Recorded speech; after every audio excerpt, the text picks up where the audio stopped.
Hello दोस्तों, स्वागत है आपका मेरे यूट्यूब चैनल पर जिसका नाम है नेक्स्ट एग्ज़ाम वीकली।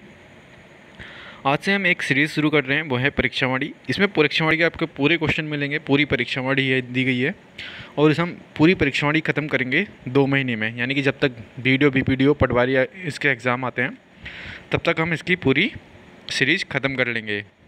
तो इसमें जो क्वेश्चन दिए गए हैं 1 लाइनर दिए गए हैं, बहुत ही इंपॉर्टेंट है। लगभग आपके अगर 40 नंबर का उत्तराखंड आता है तो 30 या 30 के करीब 30 अगर इजी क्वेश्चन आते हैं तो लगभग 35 प्लस आ जाएंगे इसमें से नंबर। अगर आता है पेपर हार्ड तो लगभग 30 प्लस क्वेश्चन जो है परीक्षावाणी से ही आते हैं। और इसमें वो भी क्वेश्चन दिए हैं जो करेक्शन करके दिए गए हैं। परीक्षावाणी में कुछ गलत भी क्वेश्चन दिए गए होते हैं, उन्हें भी करेक्शन किया गया है। तो उम्मीद है आपको सीरीज़ पसंद आएगी। तो चलिए शुरू करते हैं फिर आज का क्लास, क्योंकि ये पहला क्लास है। तो उत्तराखंड का गठन कब हुआ था सभी को पता होगा, 9 नवंबर 2000 को। तो 9 नवंबर 2000 को गठन हुआ था उत्तराखंड का। भारत का 27वां राज्य था। तो भारत का कौन सा राज्य था? 27वां राज्य था। इस हो सके तो इसके नोट्स भी बना लीजिएगा। अगर आपसे नोट्स बनाते हैं तो अगर आपको PDF चाहिए तो PDF भी मिल जाएगी। तो उत्तराखंड का गठन कब हुआ था? 9 नवंबर 2000 को। कॉमन क्वेश्चन है। भारत का 27वां राज्य बना था उत्तराखंड। उत्तरांचल बना था उस टाइम, लेकिन इसका बाद में नाम चेंज कर दिया गया। और हिमालय राज्य में कहा जाए तो 11वां राज्य बना था। तो ये देख लीजिए, उत्तराखंड का गठन कब हुआ था? 9 नवंबर 2000 को। भारत का 27वां राज्य और हिमालय में 11वां राज्य था। उत्तराखंड नाम कब से पड़ा? 1 जनवरी 2007 से। तो अगर हम बात करें इसके प्रतीक चिन्हों का निर्धारण कब से हुआ, तो वो हुआ अप्रैल 2001 में। यानी कि जो इसके राज्य चिन्ह लिए गए हैं वो कब से स्टार्ट हुए थे? वो लिया गया था अप्रैल 2001 में। तो राज्य चिन्ह की बात कर लेते हैं अब। राज्य चिन्ह जो दिया गया है हमें, एक गोलाकार मुद्रा है, उसमें 3 पर्वत दिए गए हैं और गंगा की 4 लहरें दी गई हैं। और उसमें अशोक की लाट है जिसमें लिखा हुआ है, जिसके नीचे लिखा हुआ है सत्यमेव जयते। ये कहाँ से लिया गया है? मुंडकौप से। तो ये भी याद रखिएगा कहाँ से लिया गया है।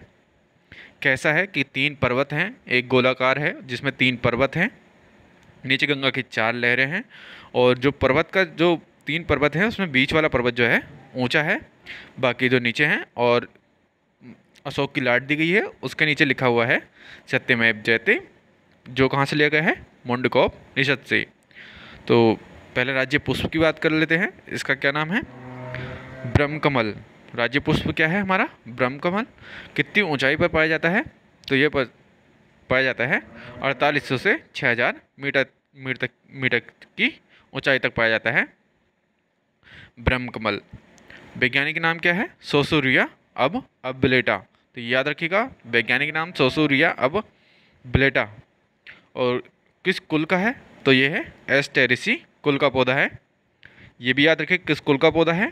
वैज्ञानिक नाम क्या है ये तो सभी को पता होगा, ब्रह्मकमल। ऊंचाई याद रखिएगा कि ऊंचाई कितनी है? 4800 से 6000 मीटर तक। और उत्तराखंड में कितनी प्रजाति पाई जाती हैं? 24। और टोटल कितनी है पूरे विश्व में? 2010। तो याद रखिएगा 2010 नहीं, 210, सॉरी। उत्तराखंड में कितनी प्रजाति हैं? 24 प्रजाति हैं 210 में से। और एस टेरेसी कुल का पौधा है। वैज्ञानिक के नाम है सोसुरिया अब ब्लेटा। और कितनी ऊंचाई पे पाया जाता है? 4800 से 6000 तक की ऊंचाई पर। फूल कब खिलता है इस पर? यानी कि ये फूल कब खिलता है? ये खुलता है जुलाई से सितंबर। रंग भी पूछ सकते हैं आपसे, रंग कैसा होता है? बैगनी। और स्थानीय नाम क्या है? कौलपदम। और महाभारत में कहा गया है इसे सुगंधित पुष्प।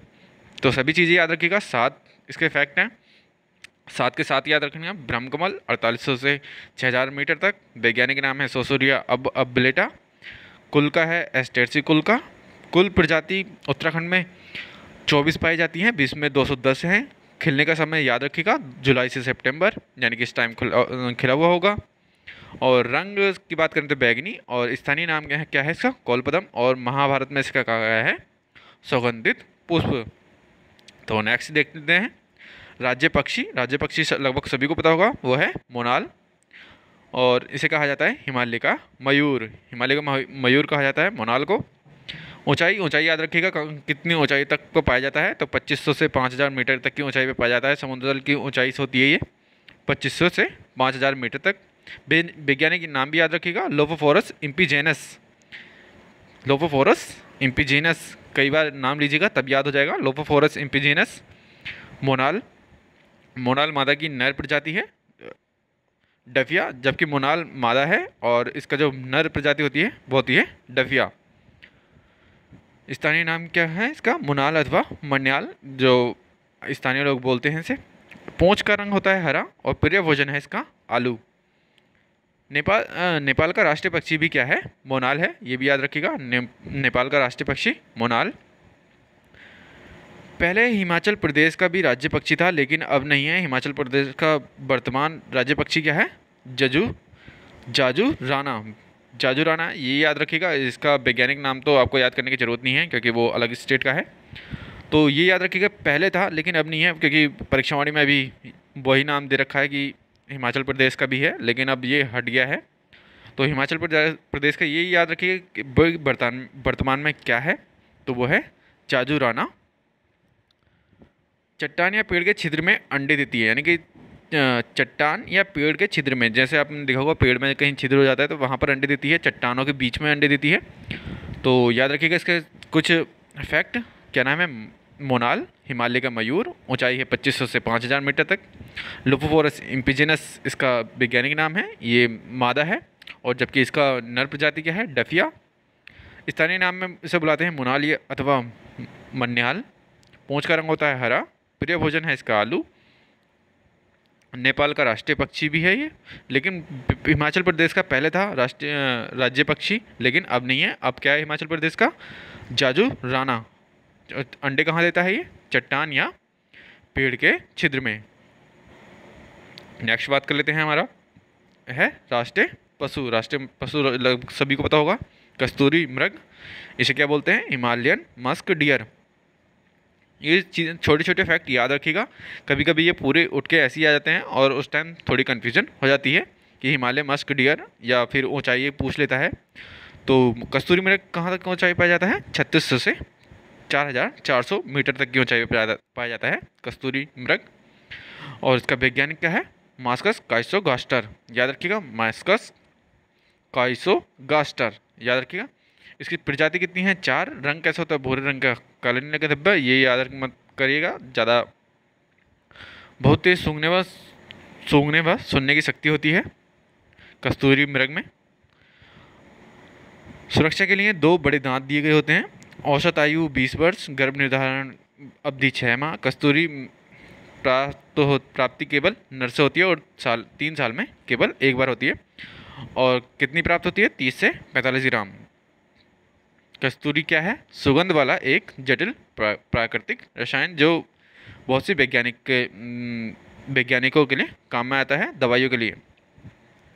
तो ये याद रखिएगा। इसमें जो इम्पोर्टेंट है, इसकी हाइट याद रखिएगा, कितनी हाइट पे पाया जाता है? 3600 से 4400। हिमालय मस्क डियर और माइसोगास्टर मास्कस काइसोगास्टर प्रजाति है 4।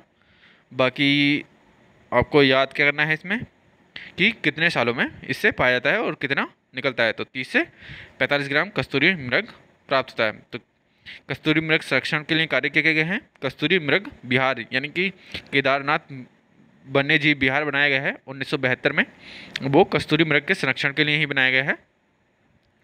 क्षेत्रफल, उसकी बात कर लेते हैं। क्षेत्रफल दिया गया है 967.2 वर्ग किलोमीटर। मेहरुड़ी मृग अनुसंधान केंद्र 1977 में स्थापना हुई थी। स्थिति क्या है? बागेश्वर। ये याद रखिएगा, मेहरुड़ी कस्तूरी मृग अनुसंधान केंद्र कहाँ पर है? इनके बचाने के लिए बनाया गया था 1977 में। स्थिति क्या है? बागेश्वर।